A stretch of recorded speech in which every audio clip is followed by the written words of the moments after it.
The last couple of times that I've been with you, I have been having the theme of my sharing be centered around the serenity prayer, the prayer for serenity.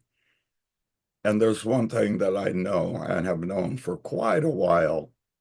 I learned it early in these 73 years plus that I've been on this planet in this incarnation.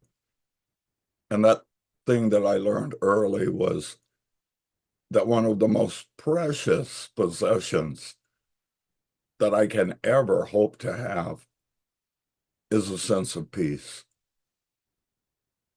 a sense of knowing that I'm safe and that all is well. I gave us the definition that I found for the word serenity last week and the week before. And it stated that serenity is an inner state of calm, assurance, peace, and absence of worry. As our brother Bob said, with everything that is going on, and there is a mighty lot going on, we need to know that the power is within us. Serenity, an inner state of calm, assurance, peace, and lack of worry. As I said before, is it easy to stay in this place? No. Is it possible? Yes. Is it worthwhile? Quite. And it requires work. And that work is inner work. Because I've also discovered in these years of this lifetime that one can only extend that which one possesses. Recently, I was called for counsel to one of my women friends who extends healing on the internet. She extends peace on those who are in confusion and in distress. And she shared with me that she is so filled with her own anxiety, with her own fear, and admittedly with her own bitterness about what is happening, that it is getting in the way of her extending peace and love in her healing sessions. And so I suggested to her that she might want to take a break because one can only extend that which one possesses. And if I am filled with anxiety and stress and upset and anger, it doesn't matter if I'm dressed in a priest's robes with incense and white candles burning. And I sit in a mudra position and I extend my palms out to those who are on the screen. If I am not filled with peace, I cannot extend it. And so even though my words may appear to be peace be upon you, the recipients are receiving energy, my energy. They are therefore picking up my anxiety, my angst, my confusion, my bitterness. So I said, you may want to take a break. Because to any and every one of us, there is a season. And it appears to me as though this is your season for infilling rather than outpouring. To infill yourself with the Spirit. To allow yourself to be healed and put at a point of calm and assurance. And once you're in that place, it is where what the scripture describes as my cup runneth over. When I'm filled with peace, I can extend peace. When I am centered in love, I can extend love. When I am centered in goodwill, I can extend goodwill. Am I always centered in these places? Not yet. Am I centered there more and more and more and more? You bet I am. Because I know it works if you work it. Let's consider once more the definition of serenity, which is what I want. More than riches, more than a house, more than a new car, more than anything that I can purchase in the outer. What I want more than all these things is serenity. I want to dwell where God desires me to dwell and created me to dwell, in an inner state of calm, assurance, peace, and absence of worry. This is what is called abiding in heaven while on earth. Jesus insists that heaven is not a coming attraction. It will not arrive when this political field ends. It will not arrive when others turn their swords into plowshares to till the soil with trust. It will not arrive when there comes a great glad day where everyone is holding hands in a circle, rocking back and forth, singing Kumbaya, my Lord, Kumbaya. No, he says, don't put it off. Heaven, again, is not a coming attraction. He insists that heaven on earth, experience and manifestation, is the current event. It's the featured presentation. He said this while Rome was occupying the land of his people, where people were being imprisoned and beaten and scorned and crucified. There did not appear to be any end to it all. And so, of course, the people were saying, when will heaven get here? Maybe when this president is out of office and all his cronies go with them. Maybe when there are greater laws that are put into effect that widen the arms of inclusion and respect and equity. Jesus says, don't wait for what has arrived. The availability of living in heaven on earth, which is again in an inner state of calm, assurance, peace, and absence of worry is available right here, right now.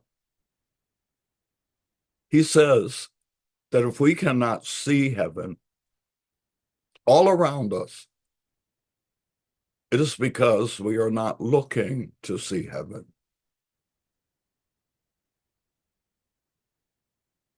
He also says, if we are not experiencing ourselves as being in heaven, it is because we choose to not be in heaven, in trade for being in hell. Why would anyone do that? Why would anyone not seek to see heaven everywhere? Why would anyone choose to not be in heaven in trade for being in hell? Jesus offers a couple of reasons why we would make such choices. One, he says, is because many, if not most among us, would far rather be right than to be happy. Far rather be right about what is and the way it is and the way it should be, rather than the way it's presenting.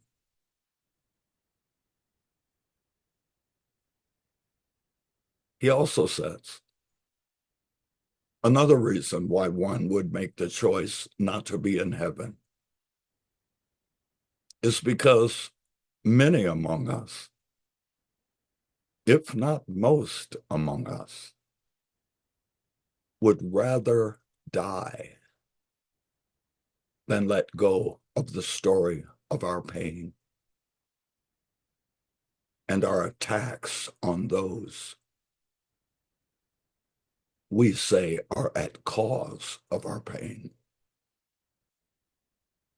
And so, for many, an inner state of calm,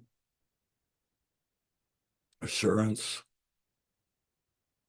peace, and absence of worry is not an inner state where we abide most often. Instead, we stand outside of the garden of calm, assurance, peace, and absence of worry. We stand outside the garden with our arms stretched and our hands holding on to a banner for all the world to see. A banner that reads in bold print, "Behold how I suffer at your hands. Behold how I suffer at your hands. Behold how I suffer at your hands." Have I done that? And have I been there? Yes, I have. One of my first experiences that I can remember of on purpose exiting heaven in trade for hell were for the very reasons that Jesus gives. I wanted to be right far more than I wanted to be happy.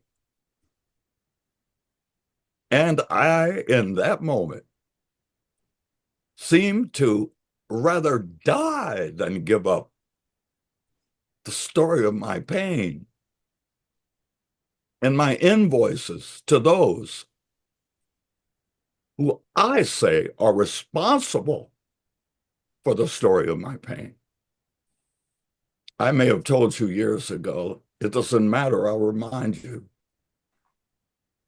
When I was in the sixth grade, one of the joyous experiences that I had was that I lived in Springfield, Illinois, and it was the capital of Illinois.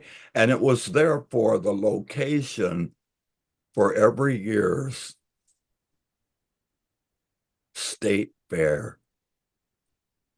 I don't think anybody loved the state fair more than Carly. And it was soon to come. And I had been as busy as a beaver, earning as much money as I could so that I could have spending money galore for the upcoming Illinois State Fair in Springfield. I was very disciplined about earning my money and did everything I could. In those days, it was very common for quote unquote colored boys to be shoe shine boys. I shined as many shoes as I could. I rode my bike into town and I went to any place where I knew any people might want their shoes shined. I also raked people's yards and shoveled snow in the winter. I collected bottles from the alleyways, went home and washed them, and returned them for the 2 cents per bottle. In those days, raking an entire yard would earn you a quarter. And you charged a quarter also for a shoe shine. But more often than not, the person getting their shoes shined would say, I'll give you a dime, take it or leave it. I was so happy. After collecting the coins from all my work, I gathered $5. I took my coins to the store and I asked the manager of the store, do you happen to have a crisp, clean $5 bill that's not wrinkled? I might have one here, he said. I'm trading in my coins for it, I said. You're so excited, he said. I said, this is my fair money. I was so happy. I traded them in on a Thursday. I went to school on a Friday. And I bragged and I boasted to everybody that I had, after all my work, earned a $5 bill for the fair. Also in those times, you could ride a lot of rides for $5. You could buy hot dogs dipped in batter, little hamburgers and French fries for 25 cents. I was so happy. At some point, we had a recess. And after recess, I went into the boys' room to relieve myself. And when I came out, I saw two of my friends, Michael Thompson and Billy Bardwell, closing the door to my locker and running down the hall. My locker is where I put my $5 bill. I went to my locker already suspecting that they had taken it. And when I got there, sure enough, they had. They never admitted it. They stuck to their fib about it. but I knew they had taken my money, and I was livid.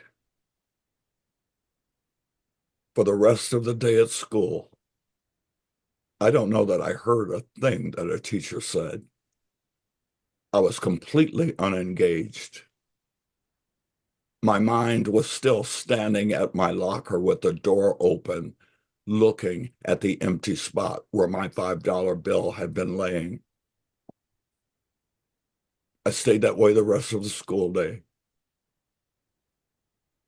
I walked home alone, livid.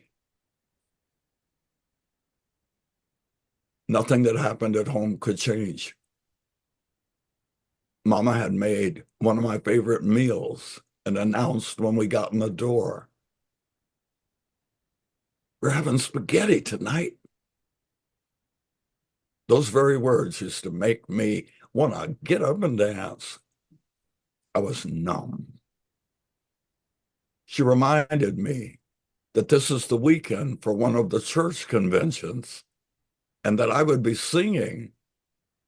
She knew how much I loved it when they called me forward to sing at one of our convocations. But her reminding me that I was the chosen singer did nothing. I was numb. I was still at that locker looking at the empty space where my $5 was. All weekend long was filled with experiences that tended always to bring me joy, and none of them brought me joy. I was right to be livid. I had been ripped off by two guys who claimed to be my friends. I was hating Michael Thompson. I was hating Billy Bardwell all weekend long. I was right. What they did was wrong, and it deserved me to be livid. I deserved it because of what they had done. And all weekend long, I was engaged in an inner process of hoping that if they brought candy with my money, that they would choke on it. Or maybe that somebody would rip them off of their money for the fair. There's a German word for this, Schadenfreude. I don't know if I'm the only person that has practiced Schadenfreude. Schadenfreude is wishing ill for someone, wishing for someone's downfall, wishing harm on others. All weekend long, I was engaged in an inner experience of hoping they would get theirs. Maybe one of them would fall off their bike and break their leg. Then they would see what they had done to me. Everybody around me tried to shake me out of it. Get out of your funk. There's so much wonderful things going on. You're not even enjoying your food. You're not enjoying singing. You're not enjoying any of the activities. Such a beautiful, beautiful weekend. I would rather die than give up the story of my pain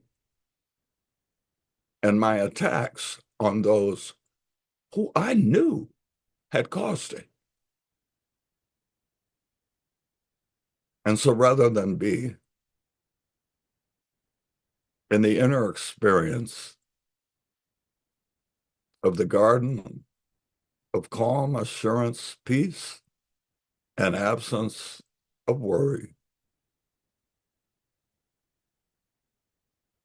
I stayed at that locker with the door open, staring at the empty spot where my hard-earned $5 bill had been laying before Mikey and Billy ripped me off.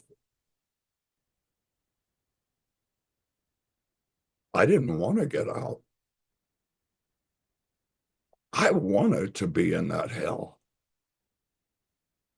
How else would they know the full extent of the impact of their theft had on me? I wanted mom and dad and everybody to see me standing with my banner, which read in bold print, aimed at Billy Bardwell and Mikey Thompson. Behold, how I suffer at your hands. That's only one of the several examples I have lived out in my life, where for whatever reason, I have chosen to not see heaven everywhere because I on purpose was not looking to see heaven everywhere. I have had several times in my life where I have chosen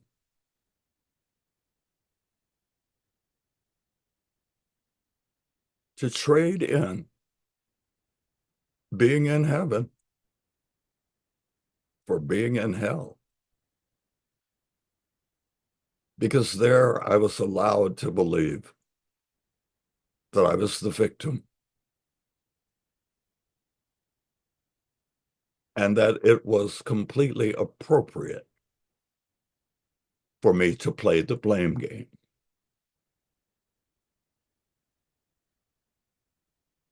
Do I tend to do that now? No, because I have learned that participating in the consciousness of Schadenfreude, wishing harm on others who I feel have harmed me, hoping for the downfall, more than hoping for it, many times praying for it. If they buy candy with my money, I hope they choke on it. If they get a new tire for their bike with my money, I hope it blows out on a hill and they take a fall and break a leg. I felt justified, even holy, good against evil. Me good, of course, them evil. Have you ever chosen not to see heaven? Have you ever chosen to be in hell rather than heaven because it made you right? Many, if not most among us, he said, can sometimes far rather be right than to be happy. Many, if not most among us, want to hold on to the story of our pain and to continue attacking those we feel attacked by. And sometimes feel even holy as we stand outside of the garden of calm, assurance, peace, and absence of worry, with our arms held high, holding a banner that reads in bold print, Oh, hello. behold, Okay. how I suffer How are you doing? at your hands. Brothers and sisters, peace of mind is my most precious possession.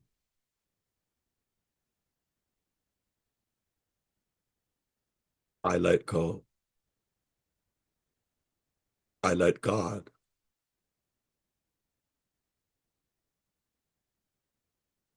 Am I still tempted?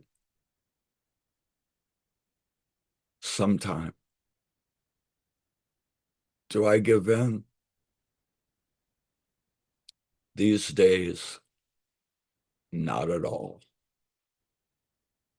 Because I know it works if I work it.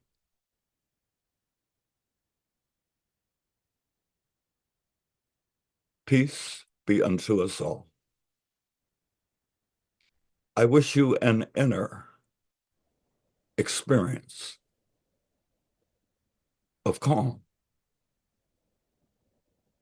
assurance, peace, and absence of worry. And to Billy Bardwell and Mikey Thompson, I bow and I thank you. Because looking back, you showed me the cost of choosing hell over heaven. My daddy said at the end of the weekend, on Monday morning before I went back to school, Carly, they took $5 in one moment on Friday afternoon, and you gave them your entire weekend of an opportunity to be happy. I sure did, Daddy. I sure enough did. Don't you think that's kind of silly, Carly? It is silly, Daddy. Do you think it hurt them, Carly? Nope. Did it hurt you? It sure enough did, Daddy. You gonna try not to do that again? To the best I can, Daddy. All right then, baby. Come hug me up and then head on to school.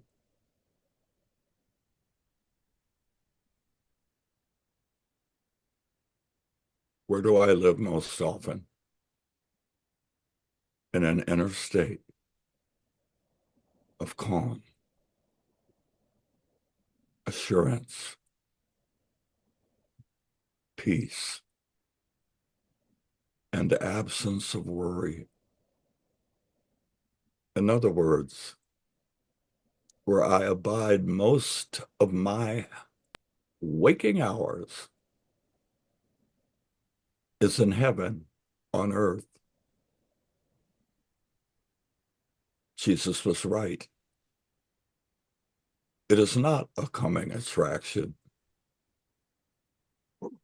It's the featured presentation. Let me have eyes to see. So be it. And so it is.